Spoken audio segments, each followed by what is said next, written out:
from the Great Western Forum in Inglewood, California, Prime presents Budweiser Championship Boxing. And a pleasant good evening to you. Welcome to Budweiser's Night of Championship Boxing, the Great Western Forum. I'm Tom Kelly. This is Rich Marotta.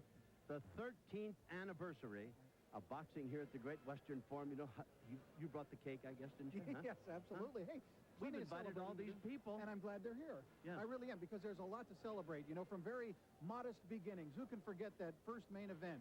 Frankie Preacher Man Moultrie against Gonzalo Sonny Montellano. I must confess that I have forgotten that very first one, but almost 1,500 fights. And the beat continues tonight.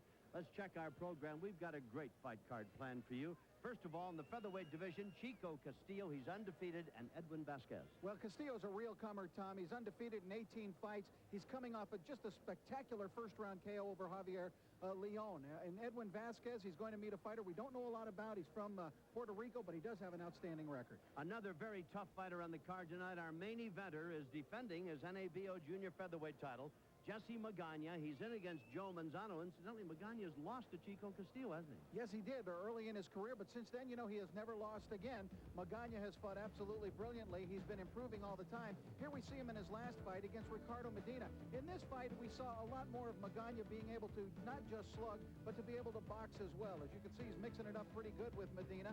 It was a 12-round decision, although Magana was able to score a knockdown late in that bout. It was an outstanding performance by Magana, who I think, Tom, is just climbing the ladder and improving and developing very rapidly. Does indeed seem to get better every time we see him. The third member of our broadcasting crew is Fernando Paramo, and he's smiling because he knows that Rich brought the cake for the celebration. Here's Fernando. Thank you, Tom. Jesse, you go back with Joe Manzano a long time. What do you expect out of this fight tonight? Well, I expect a good and aggressive fight. You know, he's a good fighter, technical fighter, a mechanical fighter. But I expect to do my best and come out with my hands up, you know. Do you think the power will be the difference? I think so, to my knowledge, I think so. He's 118s coming up to 122s. And I think that's a big difference for him, because I think I'm going to overpower him. There's lots of talk, especially from you, about a fight with Marco Antonio Barrera. Do you feel you're ready for him? Oh, I definitely do. I feel that I'm ready for Barrera, you know. Seen him fight last Tuesday, and I definitely feel confident to fight him and win. Okay, well, good luck tonight. Thank you. Back to you, Tom. Thank you. Everybody wants to fight the baby-faced assassin, right. Marco Antonio Barrera. Well, Magana, I have not felt to this point that he was ready for Barrera, but he is improving so rapidly, Tom, in such leaps and bounds that it may not be long before he is. At least he's convinced he is, though. Indeed he is. Let's check the rules that govern boxing here in the state of California. Simply put, 10-point must system. Winner of the round gets 10 points, the loser a lesser number. 3 knockdown rule is in effect. There's no standing 8 count, saved by the bell in the last round only. Referee or doctor can stop the fight. Headbutt will go to the cards after the first round. That brings you up to date. Rich and Fernando and I will be back to get it started. We'll cut the cake when you get back. Don't you worry about that. Prime welcomes you back to the Great Western Forum here in Inglewood, California. And, of course, our night of Budweiser Championship Boxing going to lead off with Chico Castillo against Edwin Vazquez. And, Rich, the last time we saw Castillo, it was over almost before it got started. Well, Tom, you've heard of career games or career seasons. Let me show you a career punch from Chico Castillo. Watch the overhand right. There it is. Right on the chin, the knockout drop of Javier Leon. He lasted only 70 seconds, Tom, and Leon was a guy who was a veteran of over 60 pro fights, had been in with several world champions, and at least I, among many others, felt that he was going to provide Castillo with a very tough opponent and opposition that night, and it didn't turn out that way. This kid is coming. Yeah, this kid really dropped the right hand on him, and of course things were over before they even started. There's a look at Edwin Vazquez, and he's in tonight with a record of 10-3. Castillo's 18-0. He's undefeated, and I would think, all things being equal, Castillo is a prohibitive favorite over this young man Vazquez in the bout tonight. Jimmy Lennon Jr. standing by to introduce the fighters. Let's go to Jimmy. Ladies and gentlemen, a very good evening to you, and we welcome you to the home of championship boxing, the Great Western Forum in Inglewood, California.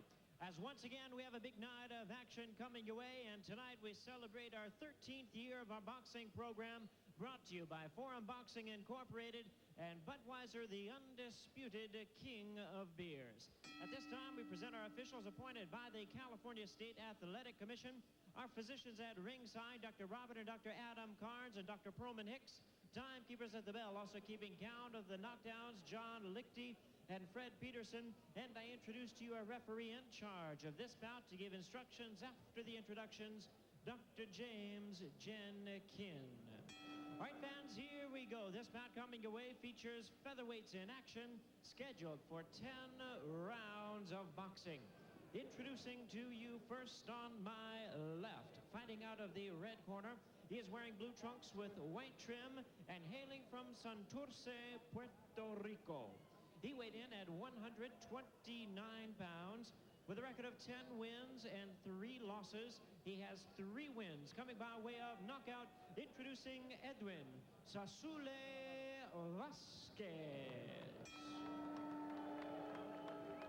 And his opponent across the ring on my right, fighting out of the blue corner, this 10-round attraction, wearing white trunks with blue trim, making his home in Los Angeles, California, by way of Chihuahua, Mexico.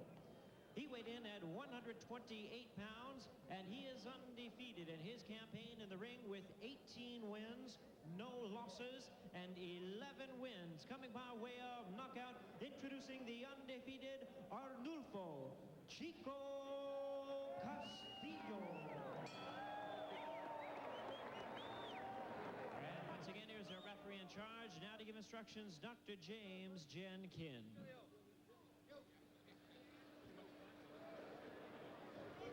You interpret for me, please. You tell these gentlemen to obey my commands at all times. You tell them good luck. Short and to the point, tail of the tape as you look at Castillo. He's 5'7", Vazquez an inch taller and a pound heavier. They're both 23, and in the reach department, dead even at 70. This is the 13th year anniversary card tonight at the Great Western Forum, and it's also a singular day. One of the great performers, stage, screen, radio, television, you name it. Donald O'Connor, dear friend, is 70 years old today. This is a big day. Well, you got a lot of celebration to do. Oh, listen, O'Connor, what a magnificent talent. Happy birthday, Donald, and many more. All right.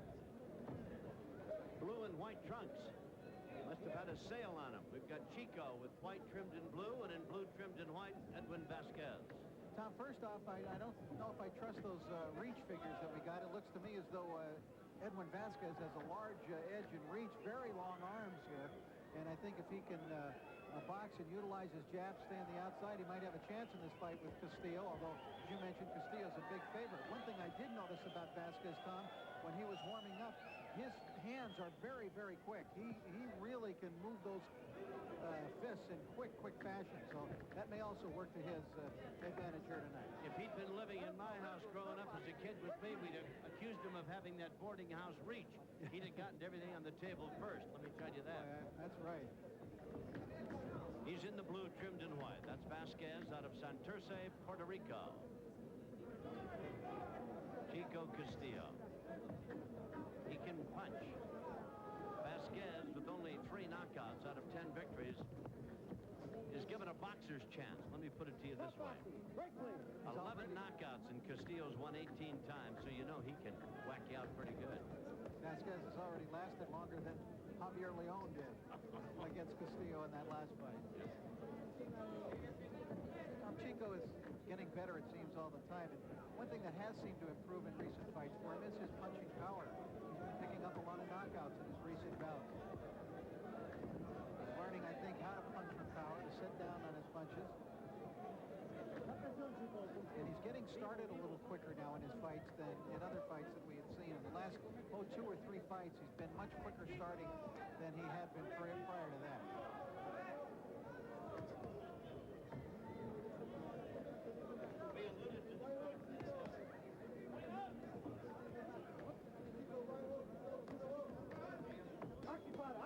Punch it out.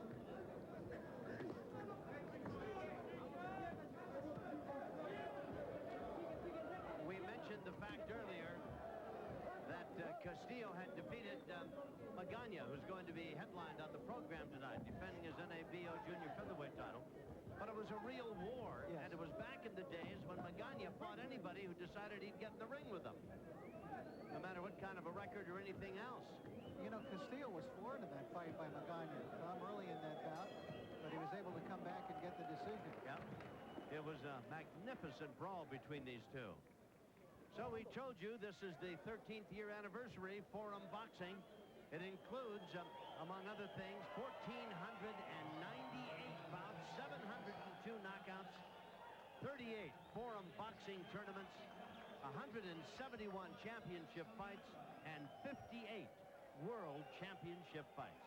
Rich and I haven't been here for all of them, but I tell you, we have seen some great moments in boxing, and so have the fans who've been watching here on Prime and across the nation and here in person at the Great Western Forum. 13 years of Forum Boxing, and our congratulations to John Jackson, of course, to Tony Curtis, and of course to the head guy himself, Dr. Jerry Buss. Whose will to keep boxing alive in Los Angeles, I think, has done just that, Tom. He really put it on his own shoulders, Jerry Buss did, to keep boxing alive here. And of course, those matchmaking skills of Antonio Curtis, and as you mentioned, John Jackson running the day-to-day operation, and publicist John Beruti, who keeps us in stitches and keeps us full of information as well. Amen. It is indeed quite an operation. Our congratulations to him, and we wish him 13 more years and then some. Well, just look at the fighters that have come through here as we go into round two, Tom. I mean, Julio Cesar Chavez and Oscar De La Hoya, the Ruelas brothers, and Michael Carbajal, Chiquita Gonzalez, Azuma Nelson, Tommy Hearns. The list just goes on and on with the great world champions who have fought under Forum Boxing. Yes, in fact, I think it wasn't too many cards ago when a young guy, a guy who'd fought 50-some times, kid out of Mexico, had never fought at the Forum, and we couldn't believe it. I forget his name right now, but he'd been fighting as a pro. He'd had 50-some professional fights. It was, it was Rocky Balboa with 80 professional fights. Had never fought here. Boy, I thought that's impossible. Boxing's who's who fought their way through the Forum. You know, Vazquez is standing toe-to-toe out there with Castillo. Maybe he didn't see that. Woo! Got nailed with the left and didn't even phase him. Well, Vazquez, in fact, countered with his own left, Tommy. As I mentioned, he's quick-handed fighter. He looks as though he's got pretty good boxing skills. Well, Castillo looks certainly to be the more heavy-handed of the two. Indeed. Banging away to the body. That's Chico Castillo in the white trimmed in blue. I don't know what it was that Vazquez did that caught his attention, but he looks very much like a guy who's on target right now. And Vazquez is standing there with him, bobbing, weaving, and giving almost as good as he's getting. But right now he appears to be a little bit hurt. He'd better call on his boxing skills to survive the second round.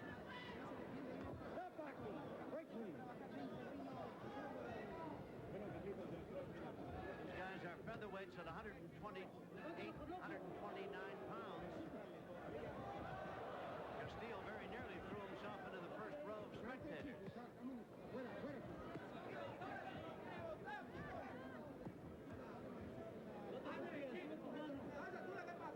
One is scheduled for 10. I think Castillo has done some material damage in this second round, Tom. You know, Vazquez, as I look into his eyes, doesn't look quite clear-headed to me yet from that early barrage that he took. And a little bit unsteady, I think, on those legs. And he's taken some pretty good body shots, too, from Castillo here in round number 2. Not that he hasn't landed a few pretty good punches of his own, but Castillo's by far and away the heavier hitter of the two.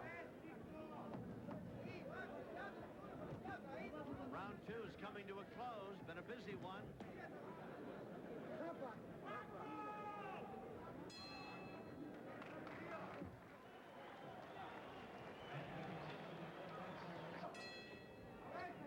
Good exchange in round 2. Castillo with a left, but look at that counter by Vazquez. A good counter left hand that knocked Castillo back a couple of steps. Hit him right on the point of the chin. They're out for round number 3.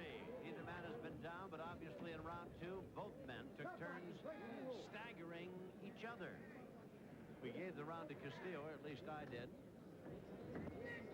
He does seem to hit harder, but he took a good shot from Vazquez, who's in the blue trunks. He moves pretty well, Tom. He's obviously a good boxer in there. His last fight was July the 15th. He lost a split decision to Puerto Rican champion Esteban Flores, but he had won 4 in a row prior to that.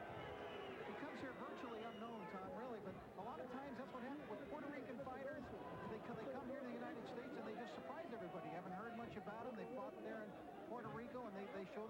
considerable abilities when they get here. And most of them just seem to gravitate almost without question to the New York City, New Jersey area. Seldom do you find them on the West Coast, Puerto Rican fighters. There was a little exchange there a moment ago as Castillo threw a punch and missed, and Vazquez just shoved him into the ropes.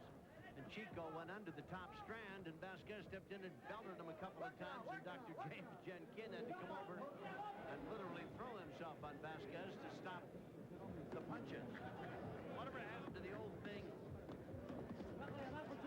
Defend yourself at all times.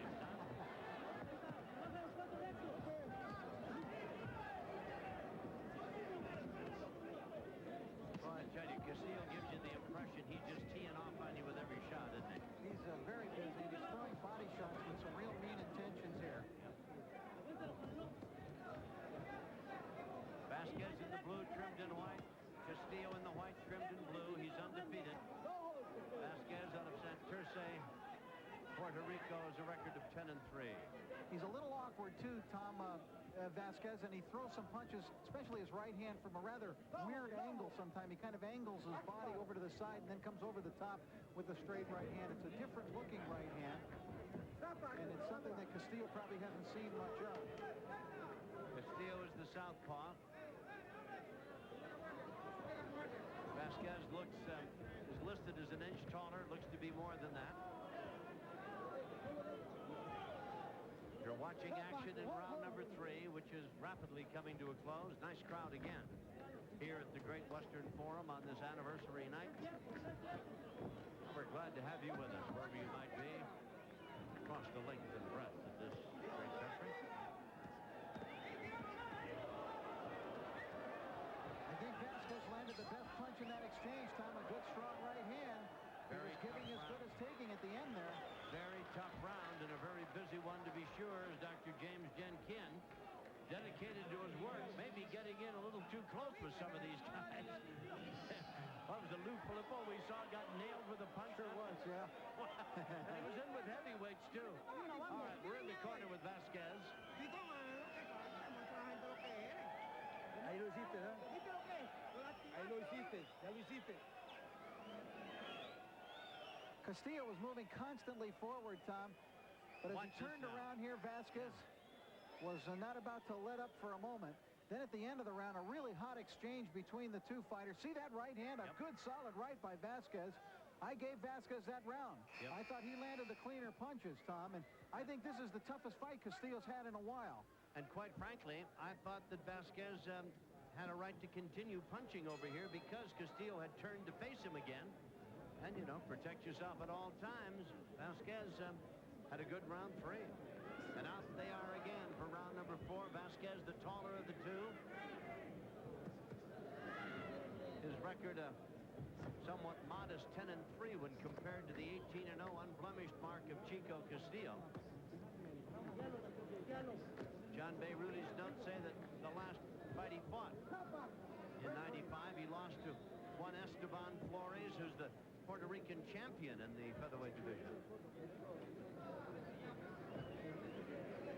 We know Castillo is tough, though, and if this fight gets into a tough war of attrition, Thomas, we saw in his bout with Jorge Manzano when he came from way behind and his eye horribly just slammed shut, his right eye, that he is a guy who can will a victory almost. Yeah, you really got to hurt Castillo to convince him that he ought to be doing something else tonight. In that fight with Manzano, he literally had a golf ball-sized swelling under his right eye early in the fight.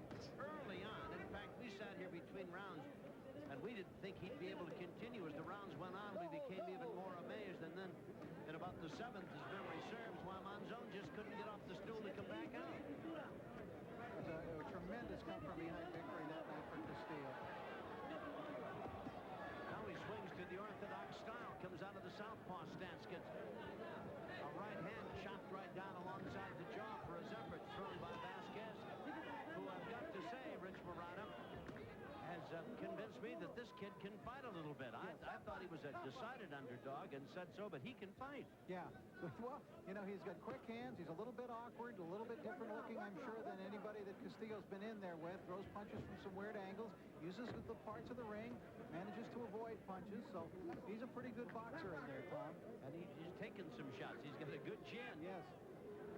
Castillo keeps marching forward. Castillo very busy in this round. Right hand from Vazquez. He's scored 2 of them now, back-to-back. Right hand leads against the southpaw, which is not a bad strategic move, really. Doesn't work all the time, but it's really not bad. Castillo says we're butting heads out here. Throws a right hand right in the middle of Vazquez's face.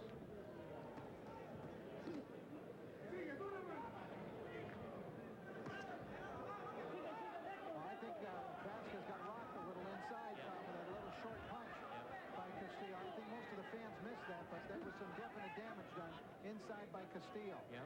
He's hurt Vazquez a couple of times and has that capability, it seems. Round 4 coming to a close. This one's a real war. We'll be back.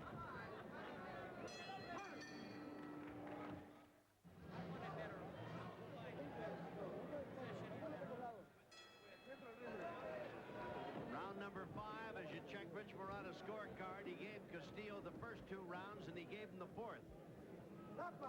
In between, it means he's got 2 more points than does Edwin Vazquez out of Santurce, Puerto Rico. He's in the blue, trimmed in white, taller of the 2 men. These are featherweights at 129, 128 pounds. Castillo says he hit me low. Dr. James Jenkin, the arbiter, says keep fighting, son. Work it out, work it out. Stop it. Now he steps between the 2. Neither man has been down. Castillo seems to be the heavier hitter of the 2, and he chopped a right hand. That wasn't. It was more than just a bit reminiscent of that right hand he dropped on Leon. Not as big, but it stopped Vazquez for just a brief second.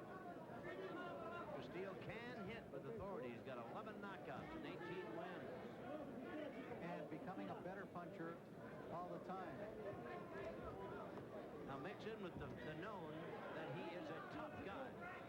Castillo is a very tough human being. Yeah, he's just hard to discourage. You know, Tom, you can lay some shots on him. He's just going to keep marching right at you with that same serious look on his face. There's no showboating, no hot dogging from Chico Castillo. He's all business in that ring. Doesn't mean that you can't beat him. I tell you, you get no walk in the park. And Vazquez, nice combination of right and left. And Castillo walks right back in, and they fall into a bit of a clinch, except for one hand, and Castillo's got it loose and banging away. And he may have Vazquez in a bit of trouble. Backs him up above us. I tell you, there's no quitting this kid Vazquez either, Rich. No, so far he's demonstrated not only a good chin, Tom, but a willingness to mix it up when he has to and fight back, which means he's got good heart as well. Oh, yeah. He doesn't come in with great, knockout credentials. Only 3 out of 10 victories.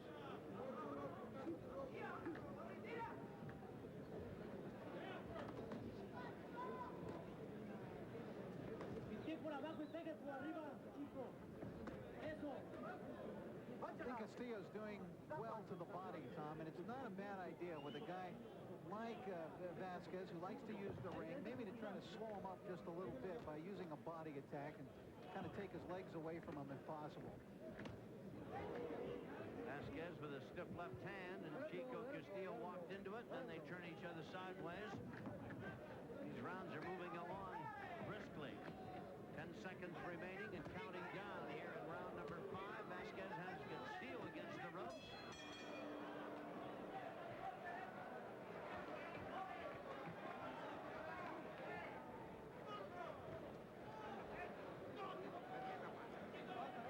It's a good fight, Tom. I tell you, these two are going at it pretty good. I think Castillo has the edge on points so far, but he is getting a battle from Vazquez.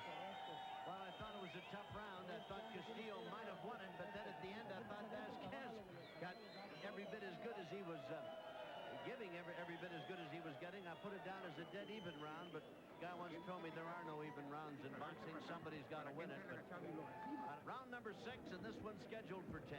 Featherweights, Chico Castillo. White trimmed in blue with his back to you.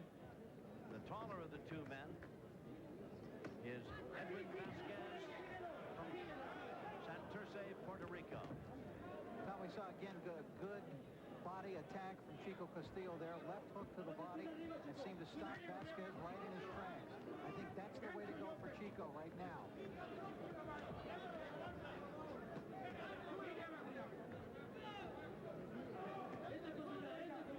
For Vazquez, you know, he shows a very sharp left jab at times, Tom. Pretty stiff jab. He might be advised to throw a few more of those out there. He's landed a couple of solid ones in just a moment. After that, why Castillo hit him with something that had him doing a little Texas two-step for a second there, trying to get his feet straight again. But Vazquez has got him, I think, a very fine chin. He's taken some solid shots from a guy who can hurt you. Work it out. He's unmarked. Work it out. Battling along here in round number 6 of a scheduled 10-round featherweight go. It's anniversary night here at the Great Western Forum, and as Rich and I and Fernando told you early on, why we've got a great card for you tonight. Now this is a couple of tough guys in here. Yeah. A couple of fighters. Oh, that's right.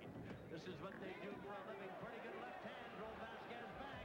Another left by Castillo. Vazquez gets off the ropes. You know, one thing Vazquez does when he gets hurt, Tom, is he does not clinch. He doesn't hold Castillo. He tries to use his boxing talents and fight back. At times, I think he might be better served by just clamping down on those arms and buying himself a couple of seconds. And yet, after getting hurt, why he drove Castillo right back to the ropes. Threw about 5 or 6 punches, 3 of which landed.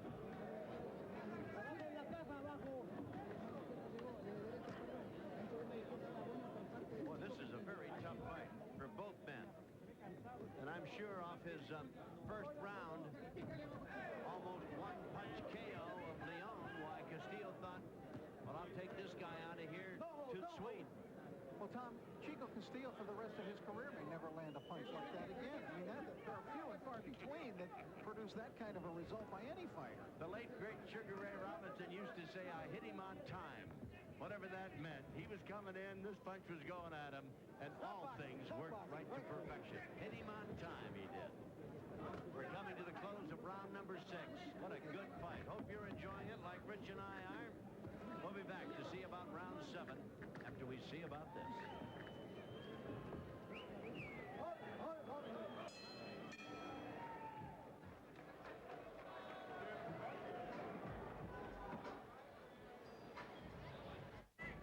After Castillo clearly hurt Vazquez in round number 6, it was Vazquez bouncing back and having some moments of his own. I think that's been kind of the pattern of his fight, Tom. I think Castillo is winning most of the rounds, but Vazquez has moments in almost every round. Yes, he does. He does indeed.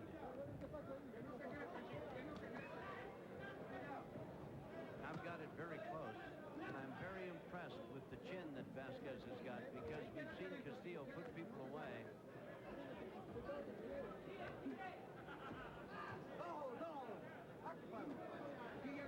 He's pounding on Vazquez, is Castillo, Tom. When he gets in close, you know, Castillo, good balance. He's flat-footed, gets excellent leverage, really gets his body into his punches. I'm trying to think back as to whether or not either one of these guys looked like he might be going down.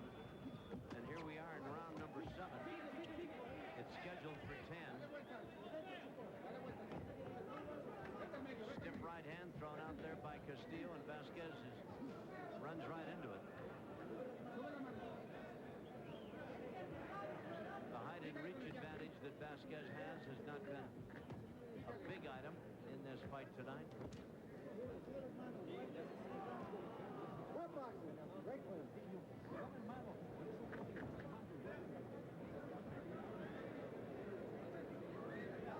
They've slowed down for just a bit. Who can blame them? They've been going at each other fast and furious for 6 rounds. Vazquez starting to hold a little in this round now. And he's got a good jab, but sometimes, Tom, when you fight a southpaw fighter, even if you're a good jabber, that jab just doesn't have the same effect. He's got that arm right in front to block that jab. Makes it difficult. is a real brawl. Vazquez being backed up now by Castillo. Working hard inside.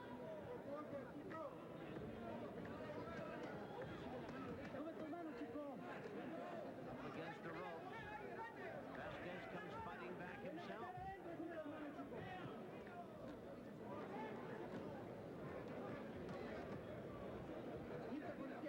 Luis Magana, longtime fight figure in Los Angeles, is here tonight.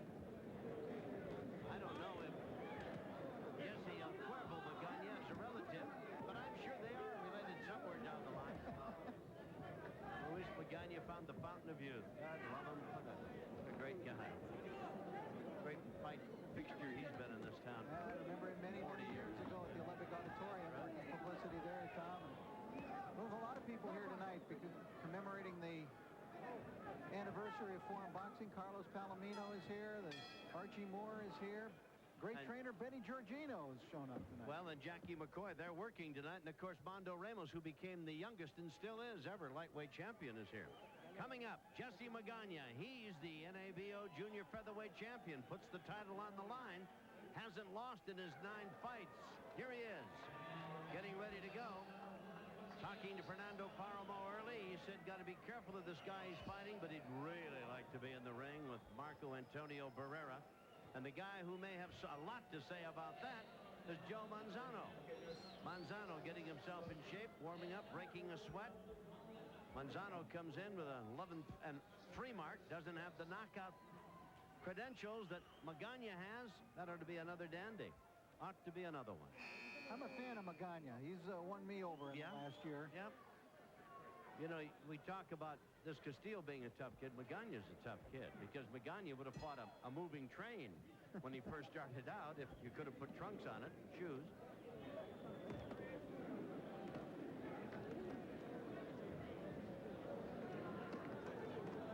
Round number 8, and a good many people never thought it would get to this point, I'm sure. Largely, I think, due to the fact that the last time they saw Castillo, a thunderous right hand ended the evening very early in the fight against Leon.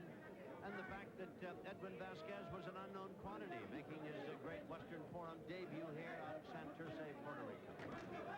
Oh, good left hand, and he found Castillo standing straight up and belted him with a right. Yeah, he followed that jab, Tom. Oh, and he got nailed with a good left hand by Castillo. Now this could be dangerous here for Vazquez, even though he landed those clean shots early. To exchange with Castillo could be very dangerous.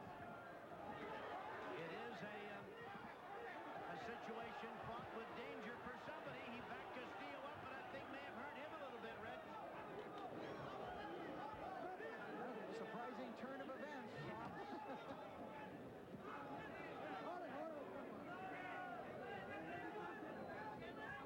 Round number 8 that's scheduled for 10.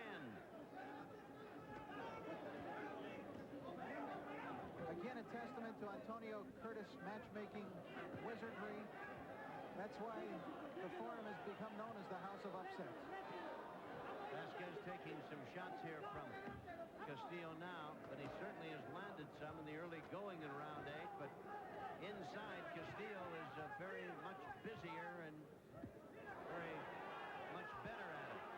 I think he's weary now, Vazquez, Tom, from throwing all those punches that he threw in the first minute of this round. And he's a little shaky, it looks like to me. Yeah.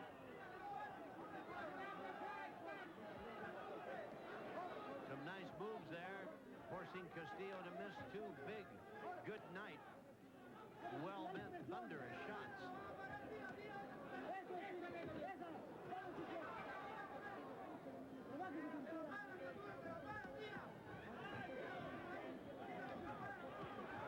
Good left hand by Castillo. Vazquez. I can't believe he stayed upright, I Tom. can't either. He looked ready to go. Yep. He looked like he was waving in the wind. Very tough round for Vazquez, who had some opening brilliant moments in it, but in the late stages of round number 8, Castillo's had him in trouble. Dr. James Jenkin watching very closely. 10 seconds remain. What an 8th round. We'll be back right after this.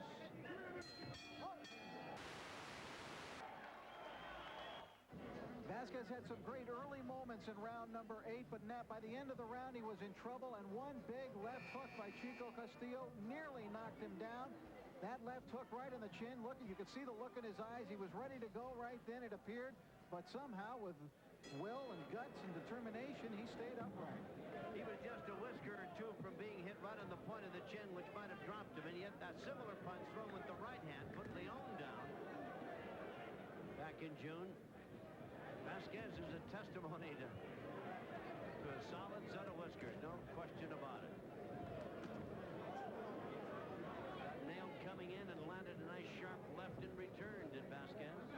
Tom, I've got Chico Castillo well ahead on points right now. I think he's on his way to a decision victory, but I think that, Edwin Vazquez, for being a virtual unknown coming here, has done himself proud. We'll probably see him back here at the Forum. I've got Castillo up by 3 points. I've got a round or two in here that's even, but Castillo was still ahead even on my scorecard. Boy, he got nailed with a low one. Yeah, he really did. Dr. James Jenkin isn't having much of that. I've often wondered about that. A punch to the groin, right in the middle, of course. There's that big protective cup that all fighters wear. And that's like a, plate steel, for God's sake. It really is a tough spot to get hit, but it's hard to get hurt down there wearing the equipment they wear. Unless you're Larry Holmes and got hit with that left hook from Jerry Cooney, which you could hear up in the top row of Caesar's Palace that night. That was about the worst I think I've ever seen. What did they wrap Cooney's hands with? Did anybody go in and check that? Oh, man, was that something else. Is plaster of Paris no longer used in those things? I don't know. I think that went the way of Doc Kearns.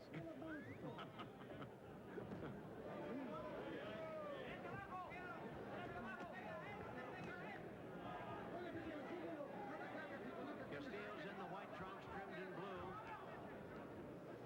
Obviously now, as this fight gets into the 9th round, and one assumes headed for the 10th, that the punching power of Castillo has made itself quite evident, although Vazquez has shown A, that he can take a punch, and B, deliver a few of his own, but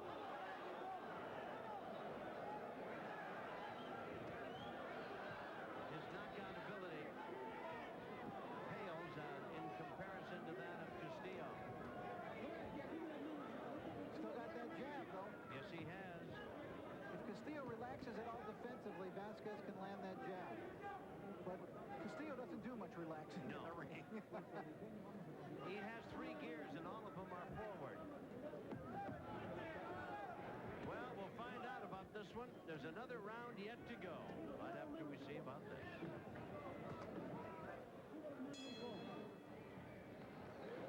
Ladies and gentlemen, joining us tonight Vazquez landed a low blow in round 9 that caused some momentary discomfort to Chico Castillo. He cringed. Grown men were crying in the audience here, and women averted their eyes. But Dr. James Jenkin said, "Let us fight on, gentlemen." He hardly gave any succor or solace. Mr. Castillo said, "Let's get in here and fight, lad." Archie Moore, the old mongoose, in attendance here tonight. Of course, Carlos Palomino, who's one of the boxing commissioners in the state of California, sitting right across the ring from us. This is the 10th round, and it's been a dandy. This fight, I mean.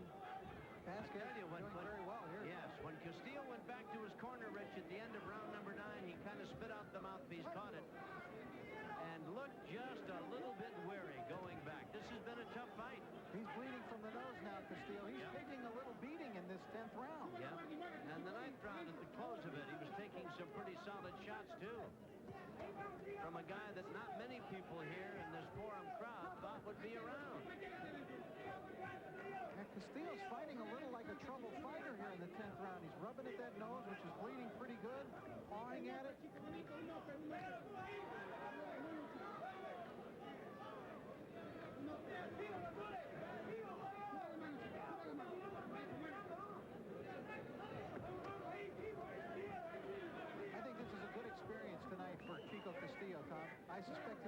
decision here this evening.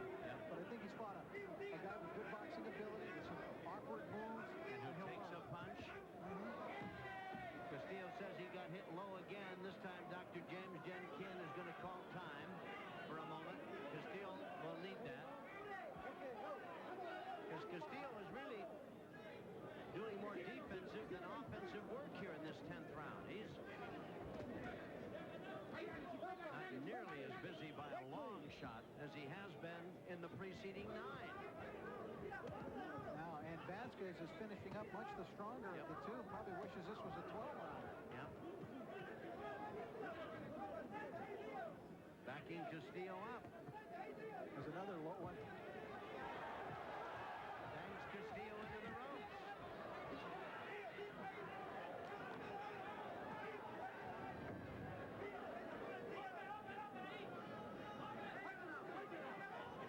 Now, Chico Castillo has a bit of a reputation, Rich, of not being the Marcus of Queensberry poster boy. He'll hold you and hit you, spin you around and hit you. He's a believer in protect yourself at all times if you're fighting me.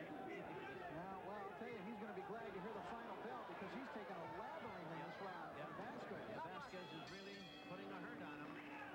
Vazquez and Castillo grabs him and hugs him. Vazquez had a great 10th round. Boy, we'll find out how the judges saw it. Very impressive, the man from Santurce. Castillo looked like a winner. We'll see about that. We'll be back right after this.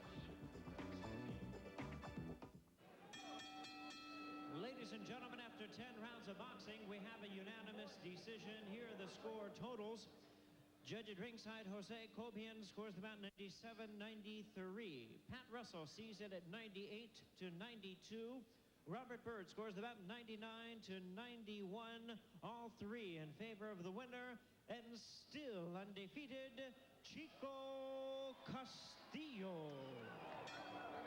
Well, one of the judges had it 8 points difference, 99-91. The other saw it 98-92. I saw it a lot closer than that. Rich, you were right on with 98-92. That's what I had but guessed, Tom. I thought there were a couple of rounds in there that could have been dead even, with this kid Vazquez getting as good as he, deserving to get an even break, 10 points. But maybe there are no even rounds. What a good fight and a very fine performance. Fernando Paramo standing by with Chico Castillo, who will show you the effects of a busy 10 round when you see his face. And that 10th round was really a dandy. Let's go to Fernando. Chico, that wasn't as easy as a fight as it was expected. No fue una pelea tan fácil como se esperaba. Así es, como siempre, ¿verdad? Yo siempre estoy esperando unas peleas duras, pero gracias a Dios mi preparación física me saca siempre adelante. He says that it was not an easy fight. He was not expecting an easy fight. Luckily, his preparation took him ahead. What was the most difficult aspect about fighting Vazquez? ¿Qué fue lo más difícil de Vazquez? Bueno, lo difícil es de que había veces que me boxeaba y lo hacía bastante bien y creo que me quería un poco desesperar, pero en la esquina me calmaron que era todo tranquilo y que yo llevaba la pelea ganada. He says basically what was going on is that that Vazquez was changing the style. Therefore, he was getting desperate a little bit, although his corner told him to just take it easy, that he had the fight won. Where do you go from here? ¿Qué sigue para ti de aquí? Bueno, primero que nada, seguir entrenando fuerte y estamos esperando la pelea de campeonato mundial. Creo que ya he demostrado bastante que tengo para una pelea titular. Ya esta pelea era bastante dura, puesto que él es un puertorriqueño y tú sabes que los puertorriqueños tienen calidad. Okay, he says that he is going right back to the gym, waiting for a title shot. He says that he has demonstrated that he is ready. He says that the Puerto Rican fighter, as all Puerto Rican fighters, have quality, and therefore he thinks that he's proved it. Well, congratulations, and back to ringside. Gracias. All right, Fernando, thank you.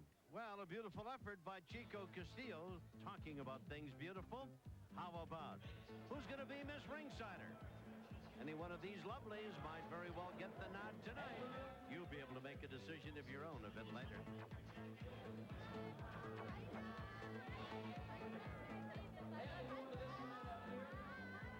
Welcome back to the Great Western Forum here in Inglewood, California. We've still got our big championship bout coming up. You'll stay tuned for that.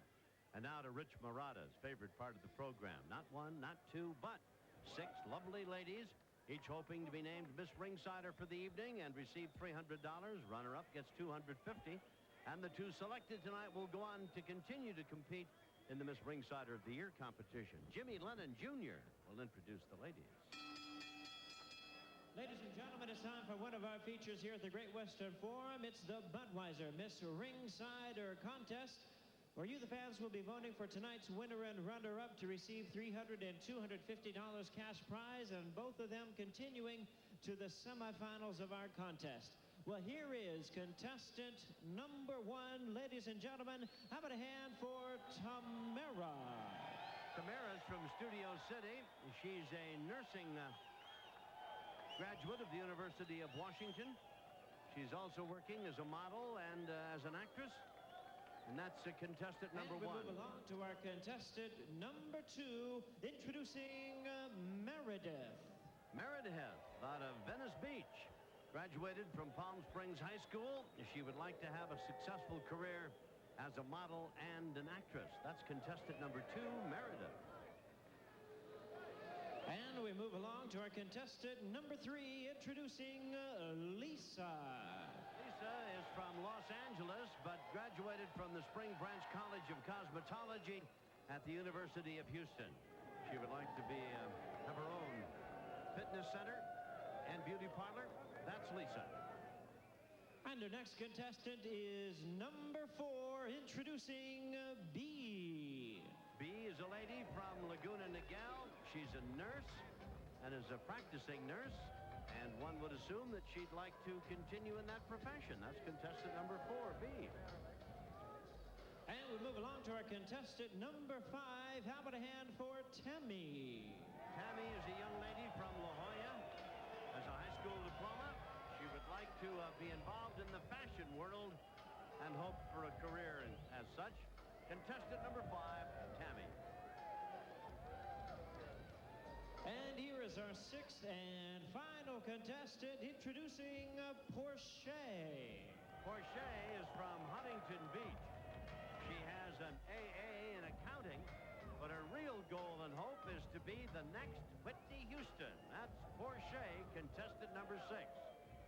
So 6 ladies vying for the honor and the cash award. Look at them again. That is Tamara. Contestant number 2 is Meredith. That's Lisa. B, Tammy, and Portia. Coming up, the NABO Junior Featherweight title on the line. The champ is Magana. That's Jesse. Manzano would like it. That's Joe. We'll get it started in just a bit. Coming up, Jesse Magana against Joe Manzano for the NABO Junior Featherweight title. I've got a moment. We were talking about all of the people responsible for the great boxing program here at the Great Western Forum. Forum Boxing. Forgot to mention Don Hibbert, who does all the work. And if you don't believe it, just ask him. Don does all. No, he really does. Does a great job. Jimmy Lennon Jr. Have some introduction. Jimmy, if you will. Ladies and gentlemen, it is time for our featured bout of the evening. At this time, please welcome the participants making their way to the ring. First, I present to you tonight's challenger, introducing Joe Manzano. Here comes Joe, young man out of San Pedro. He's the California State 122-pound champion. Undefeated here in 1995. And walking right behind him and with him is one of boxing's all-time greats. That's Jackie McCoy. The silver-haired gentleman. Watch Jackie. There's Jackie McCoy. What do you have, 5 world champions, including Carlos Palomino, who's sitting across from us? Yes, and Mondo Ramos is here tonight with another one of his great champions. Well, it's great to see Jackie in great health. We've had mixed reports about his health. I met him outside earlier tonight, and I said, good to see you, Jackie. He said, great to be around. Here's Jimmy again. And now making his way to the ring, ladies and gentlemen, here is the defending champion, introducing Jesse El Cuervo Magana.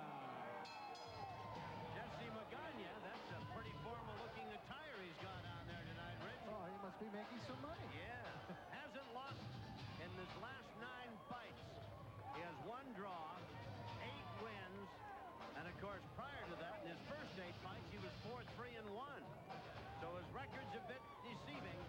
This kid seems to get better every time we see him. And he usually just, once he gets into that ring, Tom, he starts throwing punches during the introductions. He can hardly wait to get going.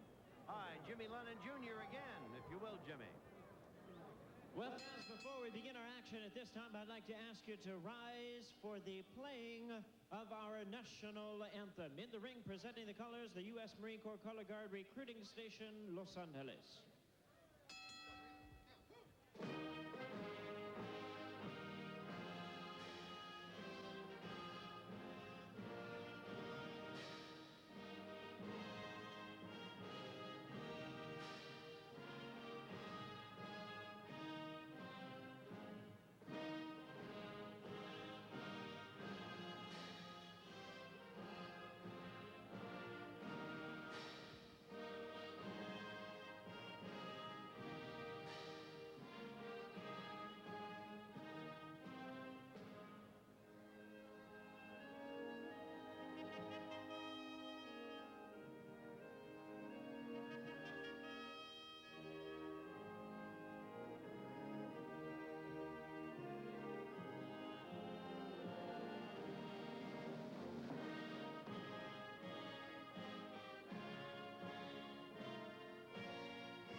Ladies and gentlemen, we welcome you to our featured bout of the evening, brought to you by Forum Boxing Incorporated and Budweiser, the undisputed king of beers. This bout coming your way is sanctioned by the North American Boxing Organization, the supervisor, John Montano, along with the California State Athletic Commission. The chairman is William Eastman, commissioner in attendance, former world champion Carlos Palomino, and the executive director is Richard DeCure. Introducing to you our judges. Scoring this bout from ringside, we have Robert Bird, Pat Russell, and Jose Cobian. And our referee in charge, he'll be giving instructions after the introductions, Terry Smith. All right, fans, here we go with our main event of the evening. And now, ladies and gentlemen in attendance, boxing fans joining us across the nation on Prime, it's time for the NABO Junior Featherweight Championship, scheduled for 12 rounds of boxing. Introducing to you first the challenger on my left, fighting out of the red corner. He enters the ring wearing solid white trunks and hailing from San Pedro, California. He weighed in at 120 3/4 pounds. His record includes 11 wins with 3 losses. Introducing Joe El Dandy Manzano. And his opponent across the ring is the defending champion on my right, fighting out of the blue corner, wearing black trunks and hailing from Fresno, California, and training out of Huntington Park, California. He weighed in at 121 1/4 pounds with a record of 14 wins, 4 losses, and 2 draws. He has 7 knockouts to his credit. He is ranked the WBO #1 world contender. Introducing the NABO Junior Featherweight Champion, Jesse El Cuervo Magana. And once again, here's our referee in charge to give instructions, Terry Smith. Okay, you gentlemen are the chief seconds. You'll be responsible for the corner. I've given you instructions. Good luck. Fight the best fight you can. Touch class. Tail of the tape as Magana puts his title on the line. He is 5'7", Manzano 5'5". He's just a little bit heavier at 121 1/4. He's 22, a year older, and he has a deficiency in the reach department. Manzano 70 inches to 67 for the champ. Terry Smith is the referee. You know, the last time I think we tried to find something to criticize Magana about it was that he ought to work with Jorge Paez on his backward flip. Remember, he wasn't doing that too well, Rich. Huh? Well, he's done most of the other things well. I always always like him before the fight, Tom. It looks to me like he fights the equivalent of about a round or two over in his corner before he ever comes out.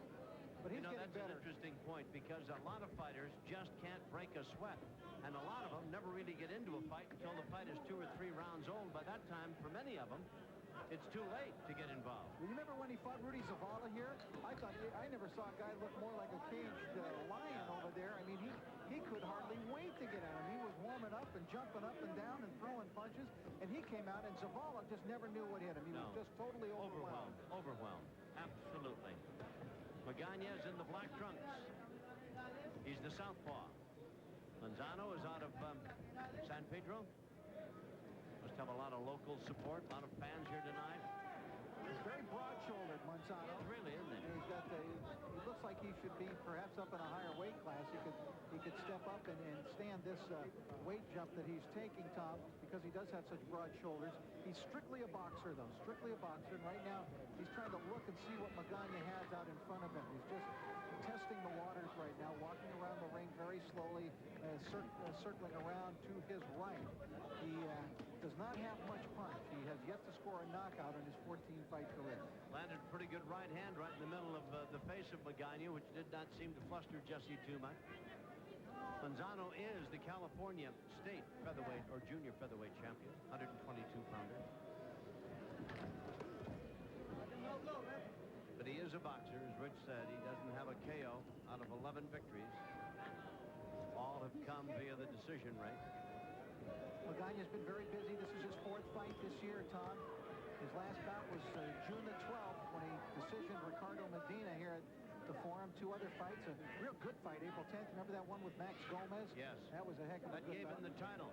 Max out of Denver is what a likable, lovable little guy and a great little fighter. And you talk about guys that don't have a reverse gear. Max Gomez is one of them.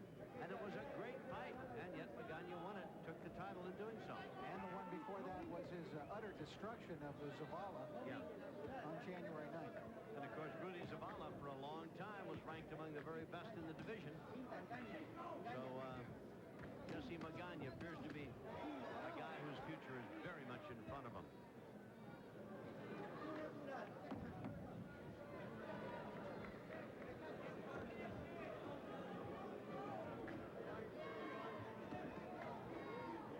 Manzano's done a nice job boxing here in this first round, Tom.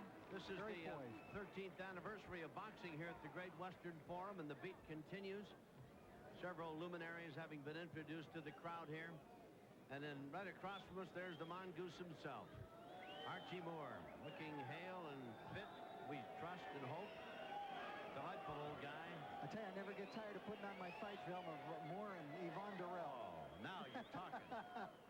Look at Archie. Yvonne Durrell, the Canadian. Where'd they fight? They fought in the Maritime Provinces, didn't they? Way out east. I mean, Nova Scotia. Are you kidding me? And it was you hit me and knocked me down, because I'm going to knock you down the next time I hit you. He had Archie Moore down 3 times in the first round, again in the 5th round. Unbelievable fight. There were 7, 8 knockdowns in this fight. Unbelievable. The mongoose, Archie Moore. Well, it's great to see him. Carlos Palomino, of course, former world champion, now a member of the California. He's one of the commissioners in California boxing. Carlos is right across the ring from us here a few moments ago. I'm sure he's still very much in evidence here. We just haven't spotted him again. Too tight, yes, too tight, too tight. Thought for a moment Genaro Hernandez might be in town tonight. We'd like to talk to him at his upcoming bout against Oscar De La Hoya. Boy, what a blockbuster that shapes up. That'll be in Las Vegas, what, the 9th? Is that it, Rich? Yeah, September 9th. I'm looking forward to that one, Tom. I think that should be a heck of a fight. Oh, boy. Oh, boy, should it be a good fight. 2 really talented champions. You got Roosevelt High School against Garfield High School in Los Angeles. That's 2 rival schools here in the East Los Angeles area. Manzano's in the white trunks. We're into round number 2 of this 12-round NABO junior featherweight title go. Jesse Magana in the black. He's the champion. They say he's out of Bakersfield, actually Hanford, California, but up in that central San Joaquin Valley area up there. Fresno, Hanford. You saw Chico Castillo in our previous fight. Magana fought him early in his career. And since that fight, Tom, Magana has not lost a bout in his last 9 fights. And he felt that even though he lost that fight, that was the fight that turned it around for him, because he felt that he could go up against a good fighter and saw what he could do even when he wasn't in the best of shape. And that was something that, you know, early in his career, he wasn't too dedicated to Magana. No. It was almost as though somebody'd pick up the phone and call, hey, you want to fight on Thursday? Sure. Not who, what, where, nothing else. Just sure, I'll be there. And, of course, he was telling Fernando Paramo in our opening remarks that he wants to fight Marco Antonio Barrera. I don't know if he's ready for Barrera. Well, I haven't felt so yet, Tom. Well, few guys are to start with. Manzano hit him with a right in the middle of his face. Manzano does not have a great knockout punch. So one assumes that Magana will be able to handle those outbursts from Manzano, but hey, anybody's got a chance. Give Manzano a boxer's chance then, you know. He's a good boxer. He's a fine boxer. He's very poised in there. He did some good technical moves in the ring, Tom. He has his hands up in a good defensive posture. He moves side to side. He circles, lateral movement. He fights very well. This is round number 2, the scheduled 12-rounder. Nice left hand. And those punches by Magana were pretty well caught and blocked on the arms and the gloves of Manzano. So round number 2 coming to a close. Stay with us. We'll be right back.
Scheduled for 12. Dr. Robert Carnes was up looking at Manzano between rounds, but I see no reason to visit the corner. Do you, Rich? No. Obvious reason. Nothing that I can see. Hardly seems bothered by anything as he comes out for round 3. Yeah.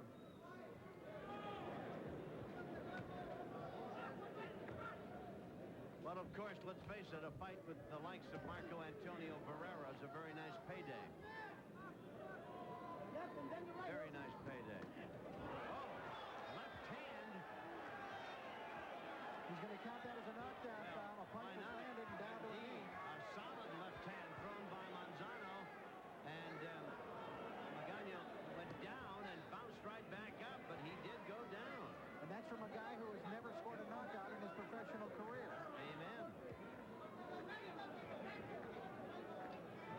Would you believe that Manzano has never been down himself, Rich? That's how good a boxer this kid has been, at least coming into this title scrap tonight. One of his losses was to Arthur Johnson very early in his career, Flash Johnson, and himself just lost a very close decision to Johnny Tappy in a fight that I felt had Johnson been a little busier, he would have won I the think fight. if Johnson didn't win that title, it's his own fault. I don't care where they fought it. If they fought it in Tappy's garage, which very nearly they did. Johnson just didn't want the title enough to go take it. It was certainly there available for him. I was disappointed in Johnson's performance, but aside from that. Tappy was going through a lot of outside the ring stuff at that point, and I think you're right, Tom, that he was right to be taken that day, and Johnson didn't get the job done. And Tappy, to his credit at least, you know, even with all that stuff swirling around him outside the ring, still managed to do enough to win the fight. Yeah, lots of domestic problems and almost bordering on the criminal activity department. He had a tough time. But he was fighting in Albuquerque, weren't they, Rich? And yes. And that's kind of a comforting thing for anybody. Fighting at home, why, you know,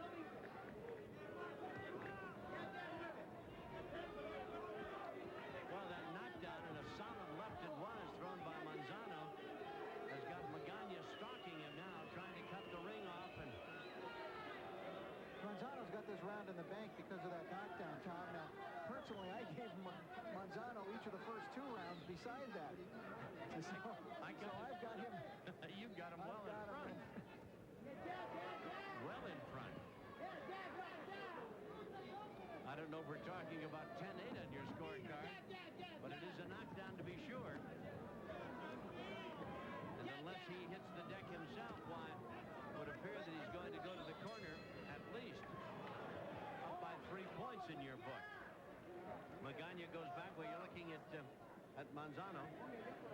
Yeah, this is a very poised young man in that ring, Tom. He's very calm. I love his demeanor in there. He doesn't get flustered by anything. No nonsense, really. He's very quiet. They just tipped over the whole water bucket. They just tipped over the water bucket over there. Tom, I think we'll take a look at this knockdown now. It's a flash knockdown. It's a right hand low by Manzano. There's the left hand by Manzano, and down goes Magana. It was up on the side of the head. Flash knockdown, to say the least. There's a low blow by Manzano, then a left hook coming to the side of the head. But you see, there was a punch, and he did react by going down. It must be called a knockdown. However, it was such a flash knockdown, I still scored it only 10-9 for Manzano in that round, not a 10-8 round. Yeah, they just kicked the bucket over there, and that's Jackie McCoy leaning in over there doing a lot of consulting and working with Manzano while they were talking to him while somebody kicked the bucket over. Couldn't you use a different phrase besides kick the bucket? What they did is what they did. They kicked the bucket, all right?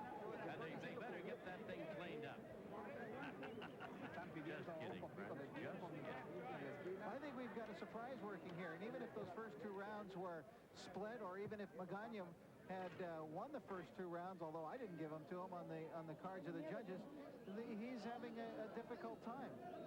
Well, after 3, the Murata scorecard shows a 3-point edge for Manzano. Gave him the first 3 rounds and made the knockdown round a 10-9.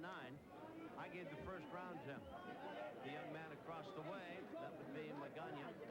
And I have it 10-9. I didn't think it was a 10-8 round, so I've got him up by a point. He being Manzano. I don't think we've seen the best that we're going to see out of Josie Magana here tonight, though. He's a little slower starting tonight than he has been, Tom. It's a little bit unusual. He's starting a little slower. We'll remind you, this is a 12-round fight, so there's a long way to go here. This is the 3rd time that he's gone 12 or been in a 12-round fight and gone 12. Maybe we are a little overly critical of Magana not getting off quickly because we think back to the Rudy Zavala fight. I mean, he looked like a guy who just ran right out of the dressing room into the ring to jump on Zavala. Maybe we expect him to come out hellfire and brimstone and leather coming from everywhere with every appearance now. See, there's a slight cut across the bridge of the nose of Magana. Manzano is, I think you'll see as you watch him, a very accomplished boxer. He doesn't have a knockout in his professional career. Magana can knock you out, but he's going to have to find Johnson and find him repeatedly if he's going to do that. This could be a very interesting, almost classic boxer-puncher confrontation here tonight.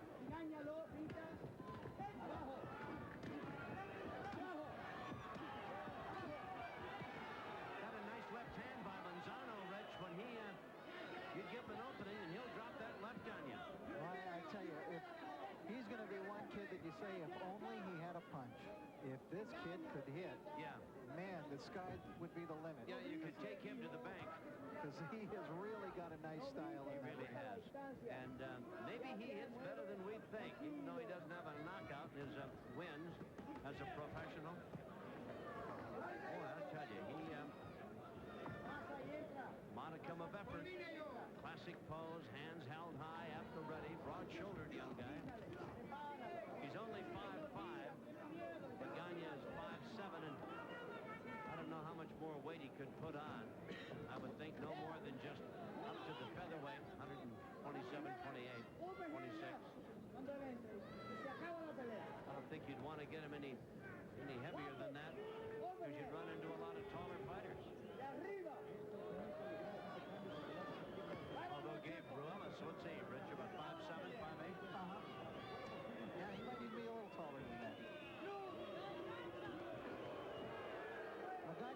in the action here. I don't think Manzano's being as busy as he should be in this round. And Magana, I think, has had some nice success to the body in this round and appears to me to be warming to the task a little bit now. Coming down to the close of round number 4. It's scheduled for 12. We'll be back.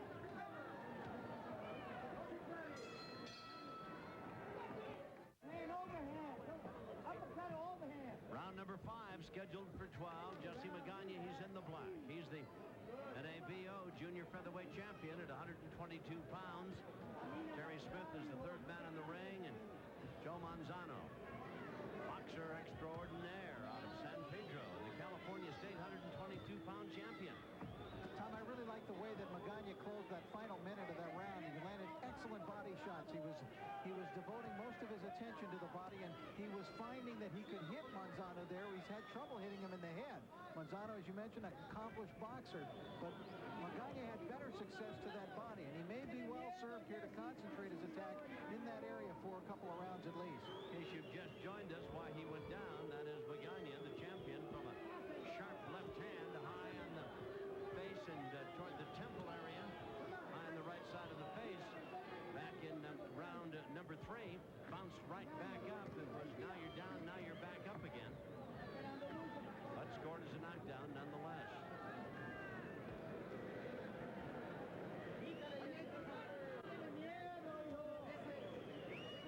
After a so-so beginning, Magana's come on with a career that is really flourishing now.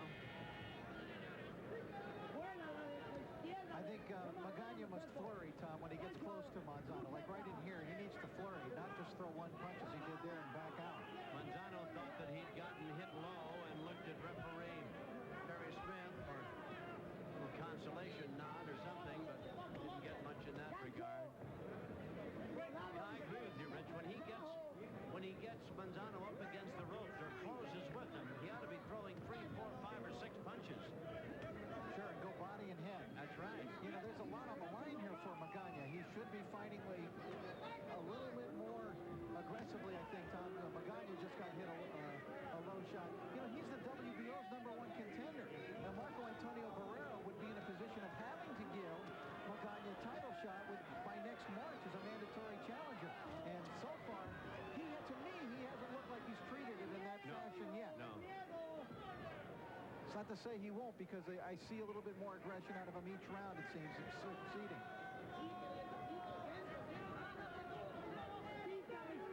Manzano is in the white trunks.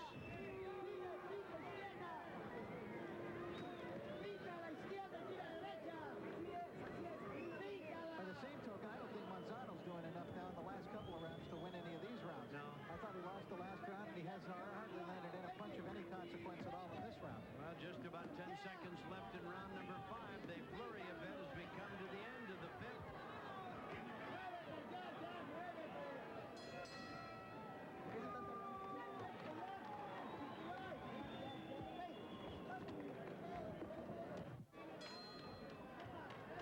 All right, the bell brings him out for round number 6. It seems that somebody's work is never done. But Terry Smith, the official, is over cleaning up the corner where Magana spent the last minute between rounds. They had tape over there. He's throwing that out of the way. Had the water bucket kicked over in Manzano's corner.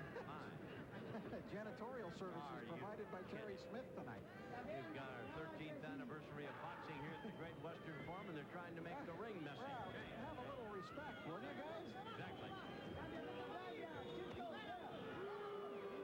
Tom, the crowd is not in love with the style of Joe Manzano at this point. Joe's just not doing enough here.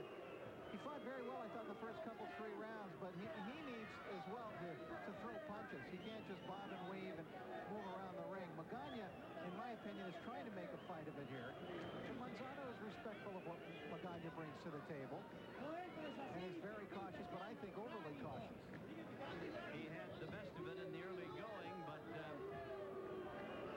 as you point out, Rich, lack of activity here has brought some catcalls and whistles from a very vocal and very knowledgeable crowd of fight fans here at the Great Western Forum.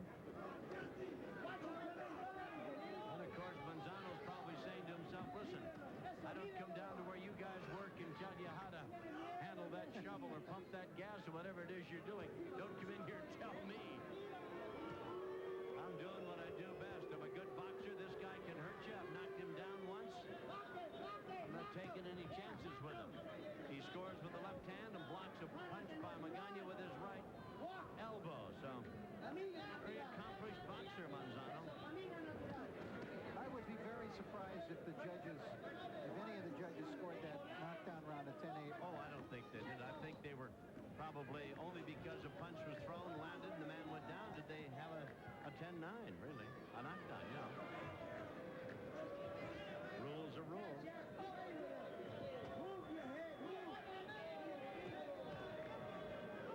I told you my friend Donald O'Connor was celebrating his 70th birthday today, didn't he? Yes.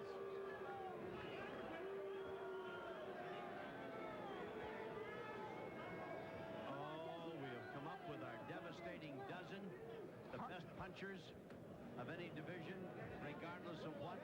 It's our pound-for-pound list. Yep. That's right. And we devote hours to it. You slipped one in on it tonight that I'm going to get with. Oh, really? Yeah. Well, we all both have our input here. Yeah. Shades of Liston and Ali in Maine. That punch that was thrown that nobody ever saw. Devastating puncher, to be sure. Crowd is unhappy. Magana very busy there as we come to the end of the round. All right. Devastating dozen. Punchers extraordinaire. I don't know if anybody could argue with the first one. The second one, I don't know if he's getting to be a reputation as a really good hitter or not. I don't know. Well, no, he can't take anybody out, but pound for pound, we still list Pernell Whitaker as number 2, but I think Roy Jones is just out in some other universe, Tom, and nobody can touch Roy Jones. You, the kid number 3 isn't bad either, and the one in number 4 is sensational. And I think number 5, when he's focused, might be the best heavyweight out there. You know Lopez. Now, did you see Tyson throw a punch? Is that why you put him up there at number 7? Well, I think even a miss by Mike Tyson in the present heavyweight landscape makes him just about the best in the division outside of Riddick Bowe. So I put Mike Tyson in that best pound-for-pound list. I have no argument with the rest of them. We threw Genaro Hernandez in there because he can punch, because he and the guy listed at number 4 are going to have a war in Las Vegas. There they are. Our devastating dozen. Here's a scorecard. Got it dead even, haven't you? And you had Manzano winning the first 3 rounds. So Genaro Hernandez has come on here as they box now in round number 7 of a scheduled 12-rounder for the NABO junior featherweight title. And I think Manzano better turn it up a notch here now, because Magana's busy, Tom. He's working hard. He's not landing a lot of power-packed punches, but he's doing a lot more than Manzano was at this point. Magana told by Terry Smith to get the punches up. Is he taking a point away? Wow.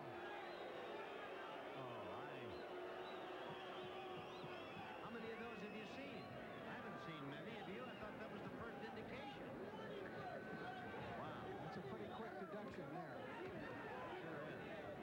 For something that really didn't appear blatant in terms of hurting Manzano at all. I mean, Manzano didn't even blink. No. And he didn't complain. He didn't, well, I don't know.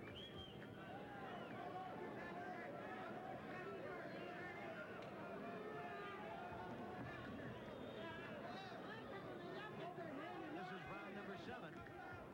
Right-hand lead by Manzano scores, but bear in mind, he's not a big knockout guy. In fact, he has not knocked out anybody in winning 11 pro fights. Well, if this fight goes the distance, Tom, I mean, Manzano has this working for him. A flash knockdown and a point deduction. Oh, yes. Now, that's like winning 2 rounds at 10-9. Make no mistake about it. Bear in mind also that Manzano has never been down himself in his pro career. So he's durable, and he's an accomplished boxer. He just is not much in the way of stealing your heart if you're a fan. He very cautious, very workmanlike, but not too flamboyant out there. On the other hand, Magana should be busier, Rich. I mean, he is the champion. He wants to. He's going to be the WBO #1 contender. He ought to be very busy. I would He's think swarming all over Manzano. he'd want to show everybody here that he deserves a fight with Marco Antonio Barrera. Yeah, they ought to go out of the arena tonight here at the Great Western Forum screaming, "Bring on Barrera."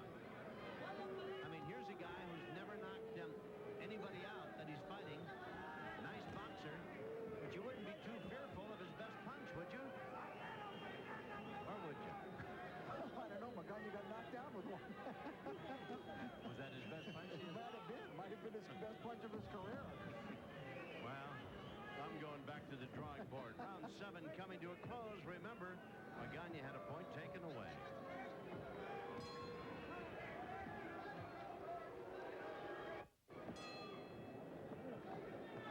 All right, watch the low blow as called by Terry Smith. Here it comes from Magana.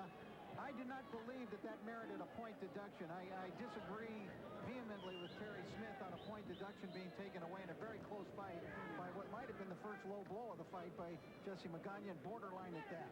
And it certainly didn't look like a punch that caused any enormous discomfiture to none. I don't Manzano, no. Now consider this. If you thought, good left hand thrown by Magana as the action picks up. If you think that Manzano won that round going away, that's a 10-8 round, Rich. Well, that's right. If you feel that Manzano did win the round, he would get the 10-9 plus the point deduction. It'd be a 10-8 round. As for me, I scored that round in favor of Magana, which meant that I had Magana hit 10-9. Subtracting the point, it becomes a 9-9 round on my card. Magana's in the black. He was knocked down. A black's knocked down to be sure in round number 3. Caught a left hand high up on the right side of the face, thrown by Manzano, and down he went. Boom, bang. He was right back up again. But a punch is a punch, and if you go to the canvas after being tagged, well, it is a knockdown. Crowd very unhappy with the performance by these two men, but, you know, styles make for fights, and horses for courses, and what have you. And Magana's a guy that relishes some action. Well, there's a warning now given to Manzano to keep his punches up. Well, that wasn't any less blatant than the one Magana landed that had a point taken away.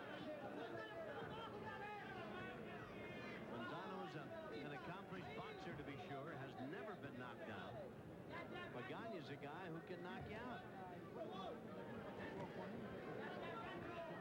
7 knockouts in 14 fights, and he's won 8 of his last 9. Only a draw, barring a perfect last 9 fights. Manzano, in case you've just joined us, he's in the white as the California State Junior Featherweight title holder at 122 pounds. Good boxer, excellent chin, never been down, as Tom said. Smart, fights pretty confident in there, Tom. I can see why, too, but just a light hitter. Manzano is doing what he thinks he needs to do to win the fight, Tom, which is basically not get hit, use the ring, use his boxing skill, and try to pick his spots here and there, land a shot. And he's doing it.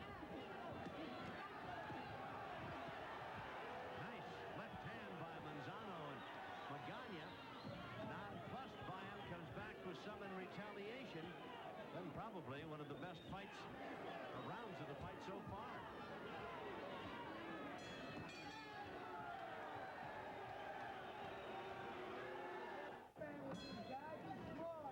Joe Manzano cleaned up in the last seconds of that round. The 8th round, he closed it very strong. Good left hook, a double left hook by Manzano, getting away from the punches of Magana. I felt, Tom, that last 45-second rally by Manzano was enough to earn him the round. And I couldn't agree more. And wasn't it interesting how the crowd suddenly came alive with the exchange between these two, regardless of who might have won it and had the best of it. Once these two guys started throwing punches in combinations, why, the crowd came alive and loved it. Very tough fight. I'm almost at the point of saying a frustrating one for Magana, who is, after all, the NABO Junior Featherweight Champion, #1 contender in the WBO World Boxing Organization. And I think frustrating for Magana's fans, too, Tom, because they've seen great things from this youngster, great improvement, and I don't think that tonight's fight is as big a step up in improvement as he has been showing fight to fight. It just hasn't been busy enough in this bout. No, and I tell you, if he were going to fight Marco Antonio Barrera, he'd better be a lot busier. Because Joe Manzano does not have a great punch. Marco Antonio Barrera is not nicknamed the baby-faced assassin for nothing. Now, I don't know why Terry Smith hasn't taken a point away from Manzano. He has warned him twice about low blow. And if you remember, the punch before the knockdown punch was different.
to change everything here in the last couple of rounds to make it a clear-cut victory for him. He has been down in round number 3, flash knocked down to be sure, had a point taken away. We thought rather cavalier fashion by the referee, but a point taken away nonetheless.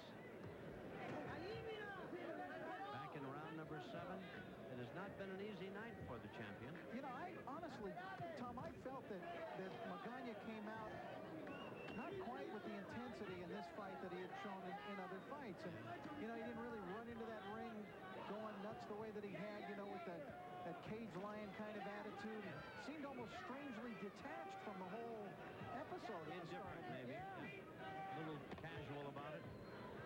And he's in against a guy that I don't think can hurt him. There's a solid right hand, maybe the best right hand punch Manzano's thrown. Hit him right in the point of the chin, and all it did was send a spray into the air. He's never knocked anybody out in his pro career, Manzano. He's a magnificent boxer. You would think Magana, with everything apparently hanging in the balance, would just try to walk right through this guy.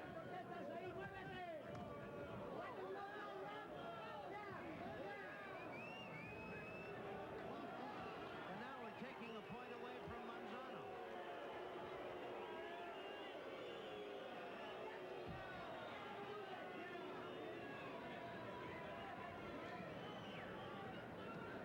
Strange indeed.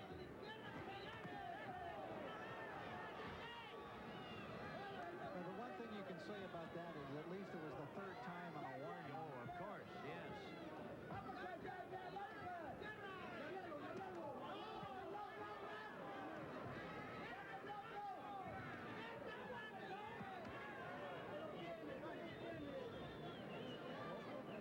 Tell you, Manzano throws a punch, lands it, covers up, doesn't get hit in return. Round 10 in the books. Manzano has lost a point in this round. We'll be back.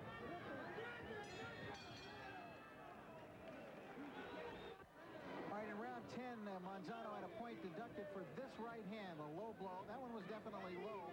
Not a devastating punch, Tom, but it was the third time that he had hit Magana low, and it had been won on 2 previous occasions by Terry Smith, and thus the point deduction, kind of a makeup point for that one that was taken away from Magana earlier. The old evener.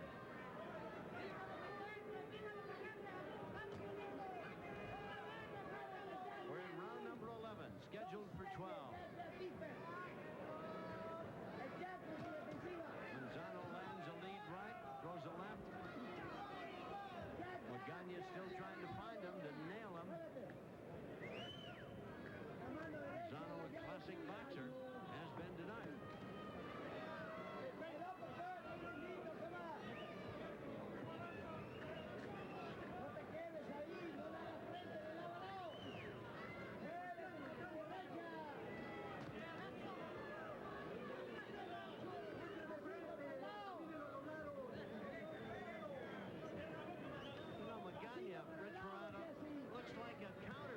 Waiting for somebody to throw a punch at him so he can fight back, and he's in against a boxer who's not going to do that. Yeah, well, you're not gonna counter against Manzano and be too successful, I don't think.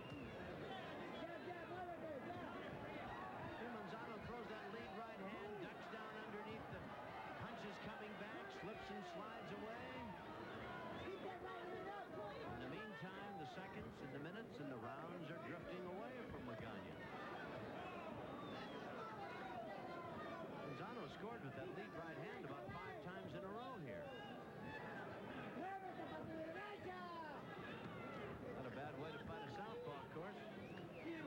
Manzano making the most of it. Round number 11.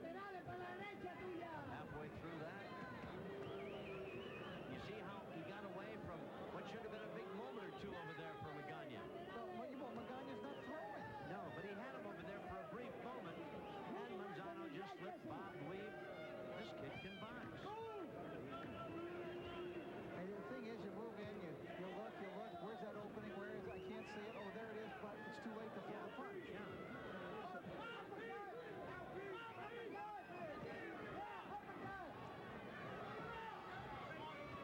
Well, this is one, you know, it'll be very interesting when the judges get their hands on this one, Todd. We saw a fight in the last card that we were here. The mouthpiece comes out where I had it scored a draw. A couple of the judges had it very, very close, and one judge had it an 8-point difference. Yeah, I couldn't believe that. It is the mouthpiece of Manzano, which needs to be washed and replaced. Having done that, we're back to the fight. Round number 11.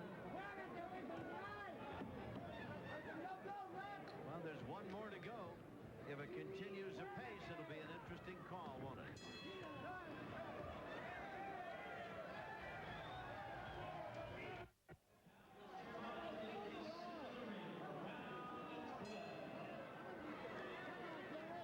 Well, Rich Murata's got Magana up by a point at 104-103 coming into this, the 12th and final round. So many close rounds, though, Tom. This one could go anyway. Who knows? Who knows? Exactly. The only knockdown was a flash one, came in the third round when Manzano, he's in the white, landed a pretty good left hand high on the temple area, and down went Magana, bounced right back up. But a knockdown is a knockdown. Manzano wearing my pet peeve, white trunks. There's not a smear of blood on him anywhere. It has been that kind of fight. The only mark either fighter has is a scrape. Actually, it's a pretty good-sized cut that has not been a bloody one right across the bridge of the nose of Jesse Magana.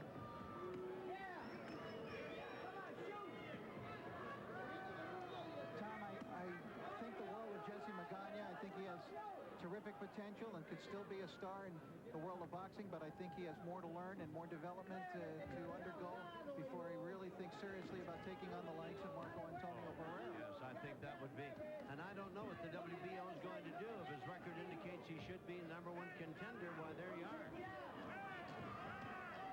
You know, going up against Marco Antonio Barrera, pretty good confrontation here to close this round, is akin to the old statement, everybody wants to go to heaven, but nobody wants to die. Well, I tell you, if you're going to fight Marco Antonio Barrera, you better be prepared to fight.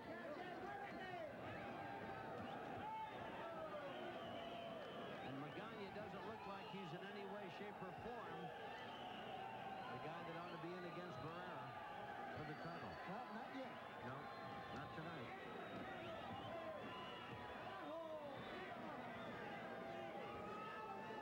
Well, they're coming to the end of the fight with a flourish.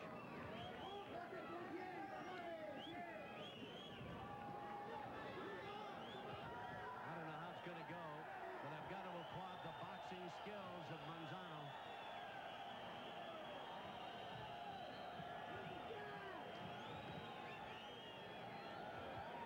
Manzano's boxing skills are considerable, and he's put them on display here tonight.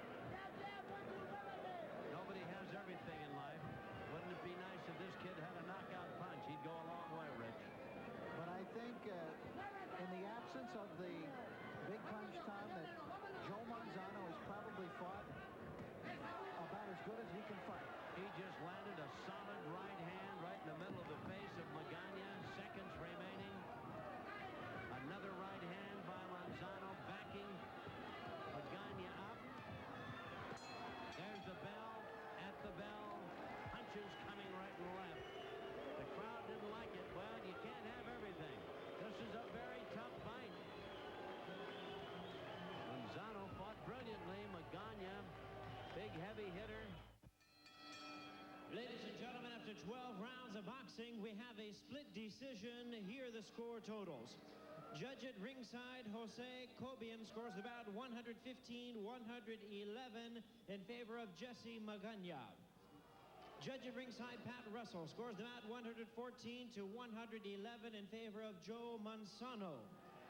Judge at ringside, Robert Byrd scores the bout 116-111 in favor of the winner and still champion Jesse El Cuervo Magana. Well, I can't quite agree with 116-111 or 115-111. I had it the same way Pat Russell had it, frankly. I thought Manzano won it. Tom, I scored at 113 a draw. I gave Manzano the last 2 rounds after I had Magana up by 2 points. Really a very tough fight. Magana fought brilliantly, fine boxer, and Magana, I thought, might have gotten away with one. If he doesn't have any nights worse than this, he'll be very fortunate in his boxing career. Nothing seemed to go right for the champion, who still has the NABO Junior Featherweight crown. To acknowledge the winner of the Miss Ringsider competition, Tamara, the young lady out of Studio City, contestant number 1, if you were keeping count, and she wins $300 advancing to the championship competition. Thanks. Hope you've enjoyed our 13th anniversary go from the Forum in Inglewood. See you soon. Good night.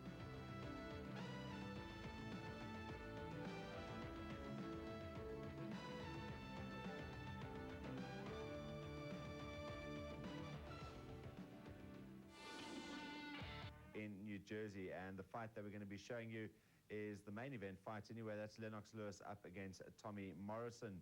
Just to let you know, we haven't been sent too many details about the undercard. In fact, the information we have been given is that the co-feature is to be announced. That is as much as we know. We will find out about that hopefully when we do cross over to Atlantic City Live in the next minute or so. Just to let you know that our main event is scheduled, we were told, at around about 4 o'clock this morning. That's in about an hour from now, but stay with us because, as you know, with boxing, anything can change and could probably change in the next few minutes. Lennox Lewis against Tommy Morrison, that is the main event. Lewis 26-1-0, Tommy Morrison 45-2 with 1 draw and 39 KOs. Let's go to our pictures right now as we have a look. We won't go yet because they're sending out some information through. We'll be going in a few moments' time. Just to let you know that Lennox Lewis, winner of the WBC title in 1992. That's, of course, when he won the title from Donovan Razor Ruddock. Funnily enough, that is Tommy Morrison's latest opponent, his last opponent, where he won the IBC World Championship, one of 7 titles around at the moment, heavyweight titles around, with the WBU, the WBO, the IBF, the WBA, the WBC, and of course we have the WBF as well. Ruddock losing there in a 6th round TKO to Morrison. That was for the IBC title back earlier this year in June. That was Morrison's last fight. Lewis went on to hold that WBC title through until losing the title in 1994 against Oliver McCall. And of course, 1995, Lionel Butler was his last fight. That was supposed to be a WBC heavyweight elimination bout. It happened in Sacramento. You might remember seeing it here on SuperSport. He won that with a TKO in the 5th round. So both of them coming off big wins in their last fights. Let's now go across and join our commentators live for this bull, the main event, Morrison and Lewis.